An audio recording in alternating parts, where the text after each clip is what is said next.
everyone, welcome to my top tips for Universal Orlando Resort. My name is Brogan and I have a lifestyle and travel YouTube channel called Brogan Tate. If you want to come over and follow me, I have just come back from a really epic 2-week trip to Florida. I went with my partner Benji and we visited Walt Disney World and Universal Studios and we filmed the whole thing. So if you want to go check out our vlogs from that trip, make sure you head over to my channel. But in the meanwhile, I'm going to be sharing with you my top tips for Universal Orlando Resort. That includes Universal Studios and Island of Adventure. I have already done my tips for Volcano Bay, the water park. I did that last year on this channel, so make sure you check that out. But today we're going to be talking about the parks and all my best advice, things that I wish I'd known beforehand. So let's get started. So my best and first piece of advice is to get your tickets in advance from Attraction Tickets Direct. We had the 3 park hopper ticket, which meant that we could go between Universal and Island of Adventure, which was very, very handy. We did that both times we went to the parks.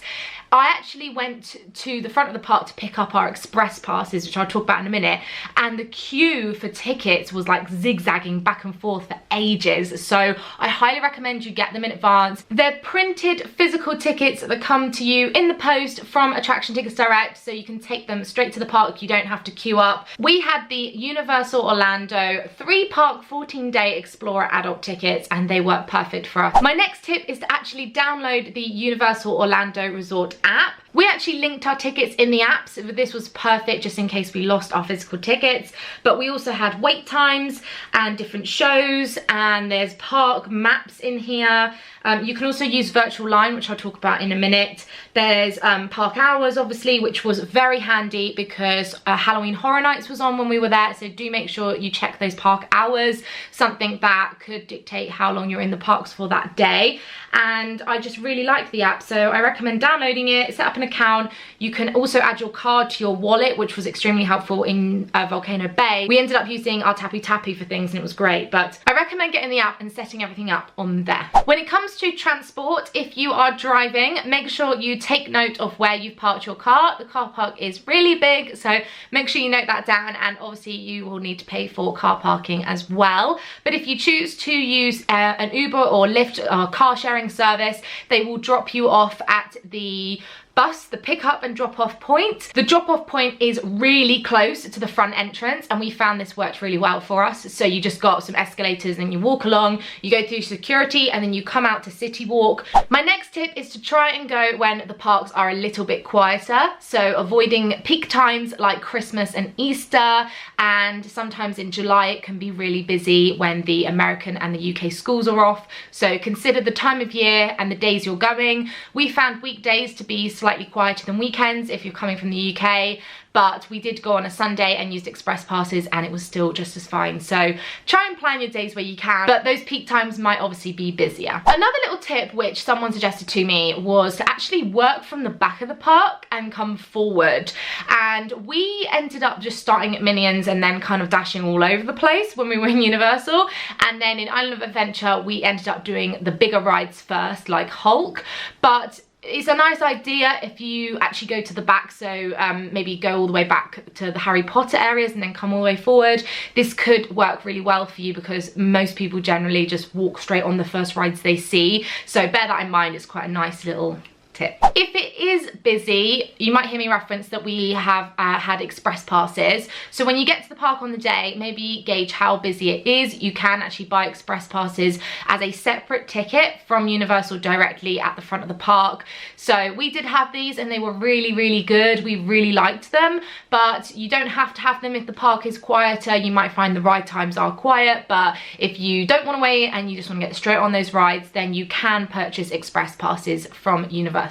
My next tip is one I'm definitely utilising for our next holiday. Benji loved the Universal parks, and so we're going to be doing this next one. But if you stay at a Universal hotel, you can actually reap a lot of benefits. You've got early access, express passes and free transport around the resorts. It is depending on which hotels you stay at, so you need to check which ones, but All of the Universal Orlando hotels allow you admission to the Wizarding World of Harry Potter and Universal's Volcano Bay an hour before the theme park opens to the general public. And then if you stay at the Loews Portofino Bay Hotel, the Hard Rock Hotel, or the Loews Royal Pacific Resort, I hope that's how you say them all, you can receive free Universal Express to skip the queues at most of the attractions, the express passes that I talked about. So have a little look at Universal hotels. We are definitely interested in doing this on our next trip, and obviously some of them you can have really beautiful views, and I know that at Cabana Bay there's a beautiful view of Volcano Bay as well, so yeah, definitely have a look at those. My next tip is to get yourself a refillable mug. I didn't do this on my last trip, and then we saw a stand and Benji suggested it, and I looked at the price and then worked out the value of how much we'd use it, and to us it was absolutely worth it. So it's $15.99 for the cup. If you buy an individual drink, it's about $3.50 for a Coke. But if you pay for the mug, $15.99, you get unlimited refills throughout the whole of that day. We filled this up 5 or 6 times, and we actually just shared it as a couple. It came with a straw as well, and it's quite tight actually, and when it goes in the lockers it didn't spill, which was very handy. We loved using this and loved refilling it, and then we took it back for a second park day and we took it to Volcano Bay, and it's an extra $8.50 I believe off the top of my head if you want to activate it again for another day, and then of course it's unlimited refills for the whole of that day. So it actually made it even cheaper the second time we went, because you know the cost of buying the individual drinks worked out really, really well. So I highly recommend these, and plus they're really lovely souvenir cup. We obviously took ours home with us, and the design on it is absolutely gorgeous. I love this. I love it that it's got a handle, and yeah, I'm gonna be keeping this to have on my office desk here because it's great. You actually get to keep the mug. So don't miss getting on the Hogwarts Express to take you to the Wizarding World of Harry Potter. You can do this on both ways at both parks. So if you go from Universal Orlando, that will take you from Diagon Alley all the way to Hogsmeade at Island of Adventure. And you can, like I said, go both ways, and it takes you in the carriage. It's such a nice experience, and to me it's a ride in itself. So make sure you do this, and of course you're going to need a park hopper ticket if you're going between the parks, but I highly recommend you do it because it's really, really nice. My next tip is to make sure you have a medium-sized bag. Don't bring anything too big because the lockers are quite small. I found that my shoulder bag, it was actually a Harry Potter Hogwarts bag that I bought in Diagon Alley last year, that fitted in fine. It was a canvas bag, and Benji had a rucksack that also just about fitted in, but anything bigger it wouldn't have. So bear that in mind. You can use the free lockers. They are for a limited time, usually up to 1 hour, which is plenty of time to obviously ride the ride and come off it again. So you can use those lockers. Some of them you put your fingerprint on, and some of them you use your actual park ticket to scan it. So on Hulk I remember using the park ticket, but on Escape from Gringotts it was like a fingerprint one. So they're really, really handy, and I actually really like the locker service. My next tip is to actually bring a lanyard, or buy one. You can buy them all over the parks, because obviously paper tickets are easy to lose, and we found that we had them in this and they were around my neck and we couldn't lose them this way. I actually did this last year as well, bought a cheap lanyard with one of these plastic things, and it was just perfect, especially if you're getting express passes, because they are also separate paper tickets, and they scan them when you get to the park. So we just found this a lot easier than worrying about putting them in pockets or in purses and wallets and things. So highly recommend a little lanyard. Anyone that goes to Universal now, I say to them, make sure you take a lanyard. I cannot do a park day without one now. They're great. I'm not sure how many of you know this, but you can buy an interactive wand at the Wizarding World of Harry Potter, and you can actually use it to cast spells and do things with it, basically. We didn't do this, but it's so great if you've got kids, or you're a diehard Harry Potter fan, or maybe you just want something a little bit fun to do in the parks. You can buy your wand in the stores down in Diagon Alley or in Hogsmeade, and we actually did a really exciting kind of low-key, I've not really heard about it, experience in Ollivanders, where the wand chose the wizard, and Benji actually got chosen as the example person, and it was really fun. We've got that in our vlog number 1, so go and watch that if you want to see how that worked out. But you can actually buy the wands, and then what happens is you get this really nice neat map, and you can go around and you flick flick your wand in certain areas of the park and you might make things move, or you might turn lights on or make it rain. So it's really fun. I didn't actually know much about this until I started going to the parks and I saw people with them. So a nice little tip, if you're interested, you can get your wands and give it a go. This tip is an essential because you can get very wet on the water rides, so make sure you bring spare clothes with you. We actually had changes of clothes for both times we went, but we didn't end up doing the big water rides. We did do the Jurassic Park one where you get a little bit wet, but there are some that you just get absolutely drenched, which is perfect on a really hot day, and so many people came off with the biggest grins and like completely soaked. So if you don't want to be sat around in your wet clothes, then bring something else, maybe a change of t-shirt if you're a guy, and shorts. And I just packed a play suit, which was so handy as a girl. So yeah, make sure you've got spare clothes. You can end your evening at Universal Studios with their brand new evening show. It's called Universal Orlando's Cinematic Celebration. This actually wasn't happening when we were there, but what we did do is see the Hogwarts castle lit up, and that was about 5 to 8 in the evening, and they had a really beautiful projection show on Hogwarts with a couple of fireworks, and we loved it. I actually did film that, so again, if you want to check that out, that is also in my first vlog, part 1, day 1 to 4, so you can see how that looked. But it was so special, and Universal do have these kind of evening shows, and this new one that I'm dying to see, so I have to go back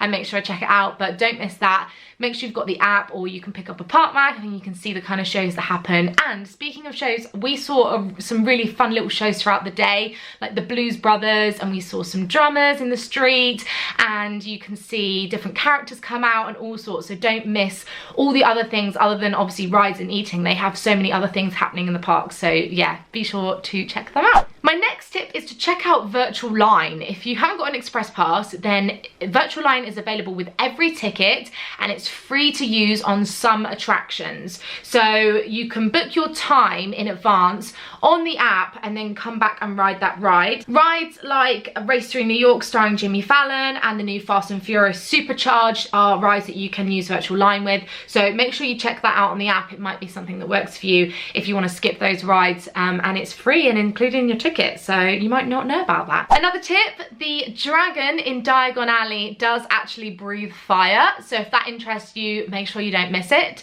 The only thing is that you don't know when. You just don't know when. Some people were trying to tell me kind of hints and tips, and apparently he kind of roars slightly before he breathes fire, but I honestly couldn't tell, and I had no idea when, and I stood and waited for it, and I missed out this time because I was just so busy rushing around. But if you want to see it, that's such a cool photo op, and yeah, he does actually breathe fire, which is really fun. You can actually use single rider on some of the rides if you don't mind being split up from your party.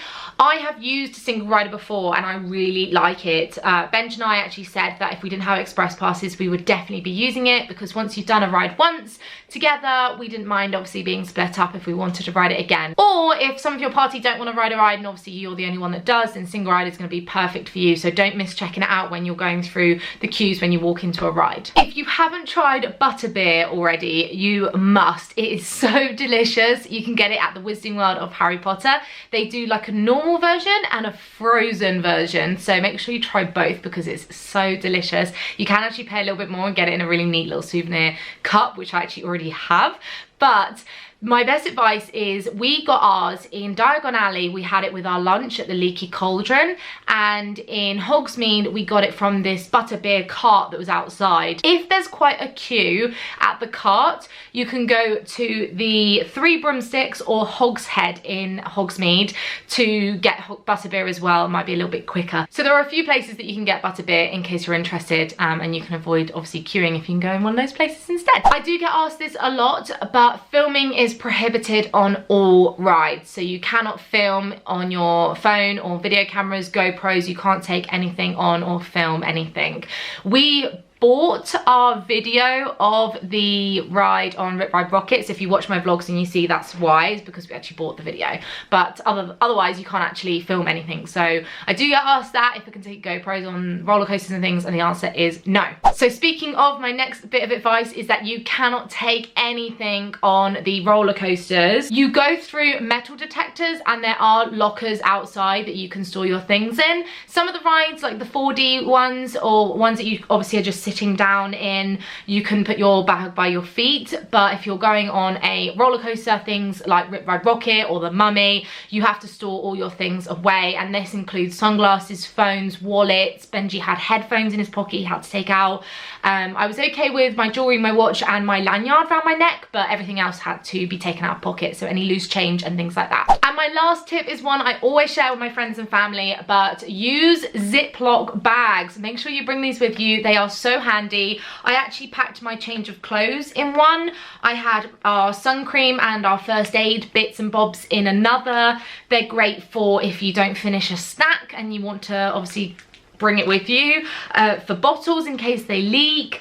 Oh my goodness, I used mine for so many things. So that is all of my tips for Universal Orlando Resort. I hope if you're going you have the most incredible time. Make sure you share your piggies with hashtag ATDHappy on Instagram and Twitter and social media, and I will be sure to check the hashtag and have a little look and see what you guys are up to, so I can have the holiday blues. I can still live through you guys. So yeah, make sure you let me know if you've got any other tips that I've missed out. Leave them linked below, and if you want to come and check out me and my channel, I'm Brogan Tate XO on social media, and you can check out my YouTube as well with our vlogs from our trip.